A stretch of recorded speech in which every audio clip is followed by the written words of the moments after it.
O my God, this is unbelievable. एक और इस्लाम acceptance का केस आया है, और ये कोई ऐसा वैसा केस नहीं है, बल्कि उमागा के बेटे यानी रेसलर दुनिया के मशहूर उमागा के बेटे ने इस्लाम एक्सेप्ट कर लिया। तो जैसा कि हम सब जानते हैं कि इस्लाम ऑलरेडी इतनी तेज़ी से फैल रहा है, बड़े बड़े लोग, billionaires, millionaires, scientist, wrestlers, philosophers, philanthropist, सब के सब जो हैं वो इस्लाम को एक्सेप्ट कर रहे हैं। वहीं ये रीसेंट ब्रेकिंग न्यूज़ आई है जहाँ पे उमागा जो रेसलर दुनिया के जाने माने चहीते रेसलर्स हैं और बहुत ही खौफनाक माने जाते हैं, उनके बेटे ने इस्लाम एक्सेप्ट कर लिया है। तो अस्सलाम वालेकुम, स्वागत है आपका एक यारो के रिएक्शन में। मैं हूं कविता। तो दोस्तों, जैसे ही ये खबर आई मैंने सोचा ये वीडियो तो देखना बनता ही बनता है। तो आइए जानते हैं कि इस्लाम कन्वर्ट करने के पीछे उनके बेटे का क्या बड़ी वजह थी, और इसके साथ ही हम जानेंगे कि उमागा जो रेसलर है, जो इतने खौफनाक रेसलर हैं, उनके बारे में कुछ इंटरेस्टिंग फैक्ट्स। तो पूरी वीडियो मेरे साथ ज़रूर देखिए। My journey on becoming Muslim. मशहूर रेसलर उमागा के बेटा ज़िला फाटू ने भी इस्लाम कबूल कर लिया है, और ये मुसलमानों के लिए बहुत बड़ी ख़बर है। इससे पहले कि हम आपको बताएं कि ज़िला फाटू ने क्यों इस्लाम कबूल किया, उससे पहले हम आपको बताना चाहेंगे कि ज़िला फाटू उस मशहूर रेसलर उमागा का बेटा है जो साल 2000 के दशक में WWE के ज़बरदस्त फ़ैन रह चुके हैं। वो इस नाम और इस चेहरे को बहुत अच्छी तरह से वाकिफ़ होंगे। रेसलिंग रिंग के उमागा ने जैसा खौफ और सनसनी पैदा की थी, वैसा दूसरा कोई रेसलर कभी नहीं कर पाया। लेकिन किस्मत का सितम देखिए दोस्तों, बहुत ही कम उम्र में उमागा को मौत के फरिश्ते अपने साथ ले गए, और उमागा किसी के लिए अच्छी तो किसी के लिए बुरी, लेकिन सिर्फ याद बनकर रह गए। और आपको बताते चले कि इनका पूरा ख़ानदान रेसलिंग से जुड़ा था। इनका ख़ानदान अमेरिकन समोआ में एनआई फैमिली के नाम से मशहूर है। इस फैमिली के ज़्यादातर लोग प्रोफेशनल रेसलिंग से जुड़े हैं, और इस परिवार की ख़ुद की एक रेसलिंग एकेडमी है।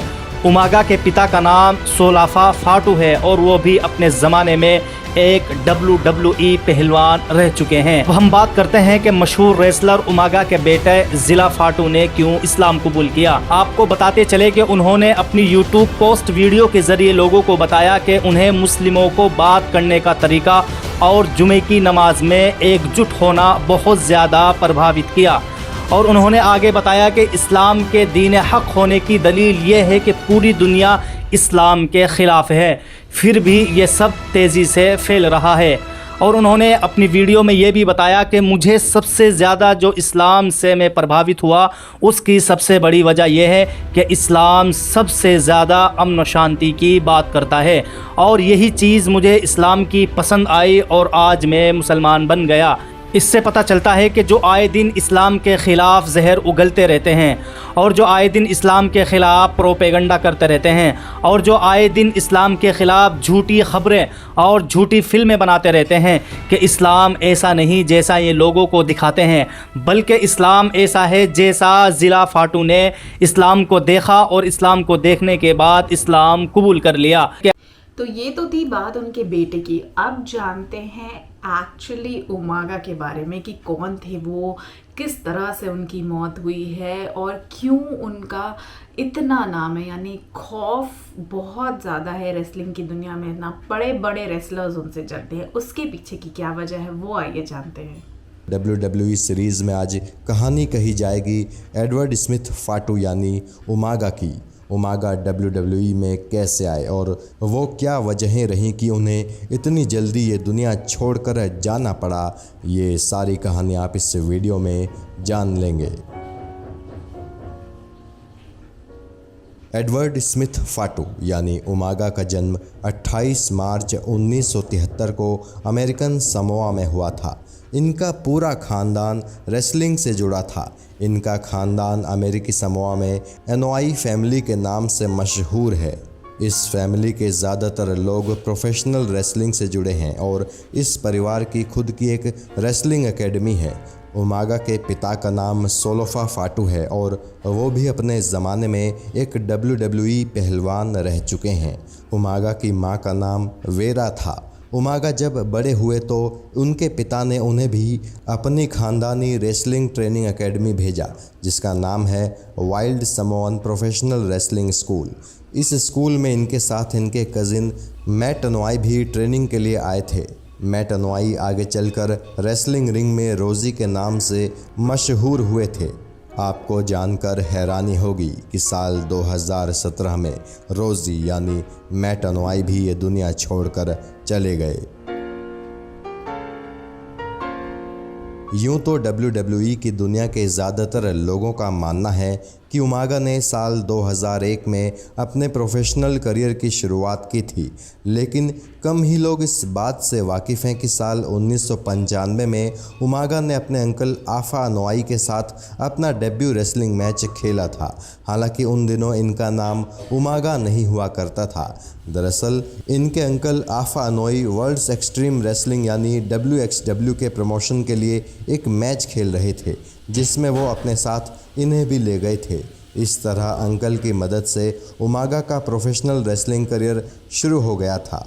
यहाँ ध्यान देने वाली बात ये है कि उन दिनों इन्हें उमागा के नाम से कोई नहीं जानता था। उमागा नाम इन्हें कैसे मिला ये हम इस वीडियो में आगे जानेंगे।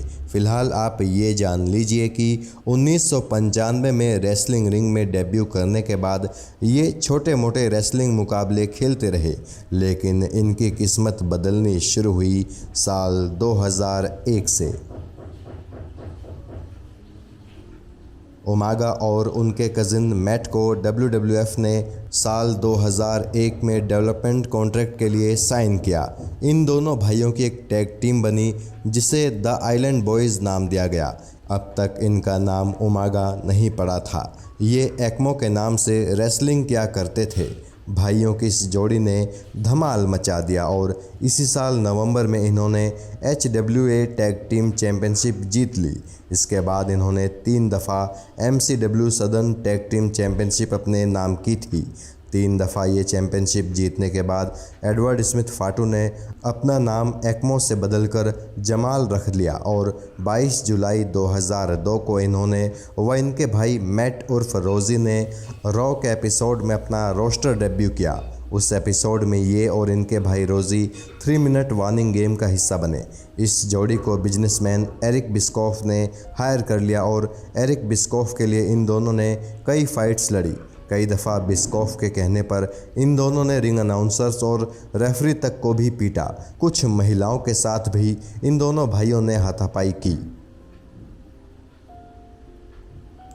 एडवर्ड उर्फ एक्मो उर्फ जमाल अब तक रेसलिंग में कईयों को घायल कर चुके थे।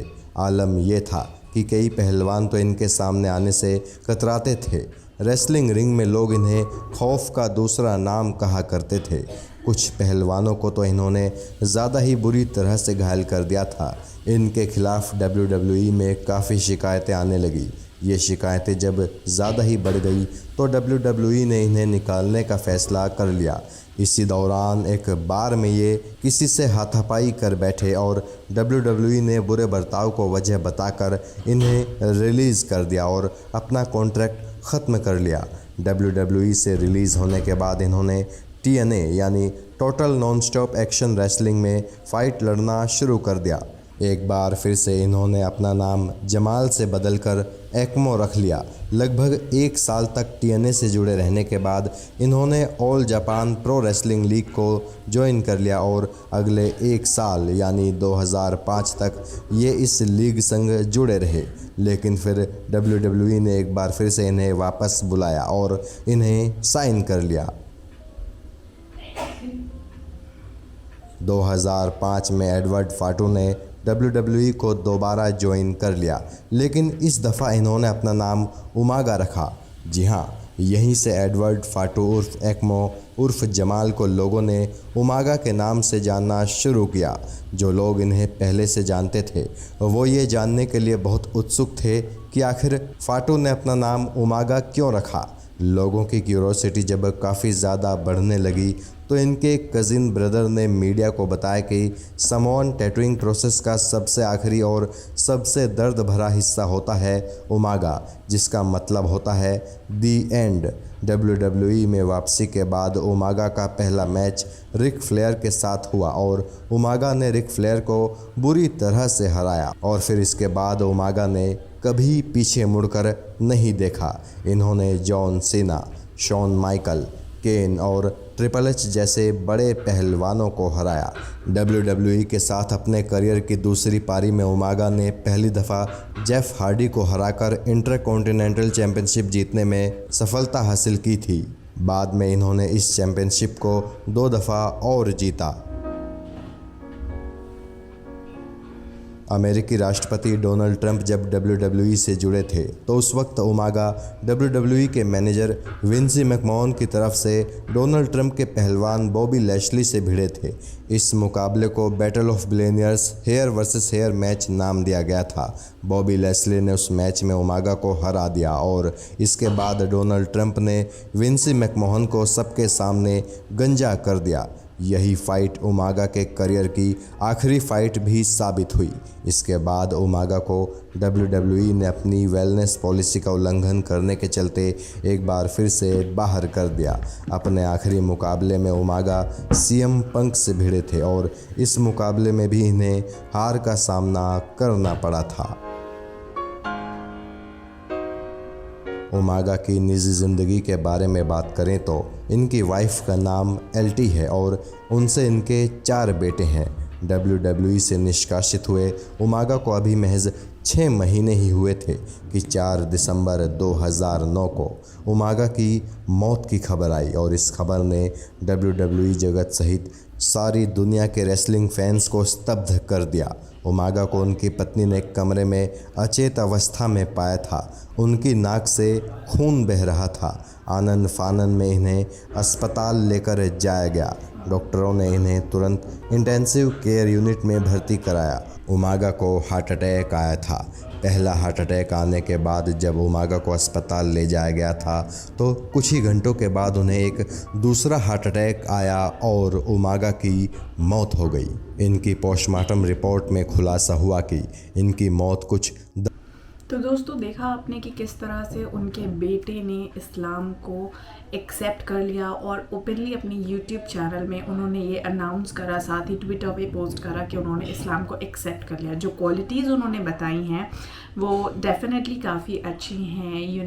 यूनिटी, टुगेदरनेस, एक साथ आना। इस्लाम के बारे में आपको कौन सी वजह इस्लाम के लिए अच्छी लगती है या इस्लाम में आपको पसंद आती है वो कमेंट सेक्शन में ज़रूर बताइएगा। और मैं मिलती हूँ आपसे अगले वीडियो में। तब तक के लिए जय हिंद, नमस्ते, सत श्री अकाल। अपना ध्यान रखिएगा।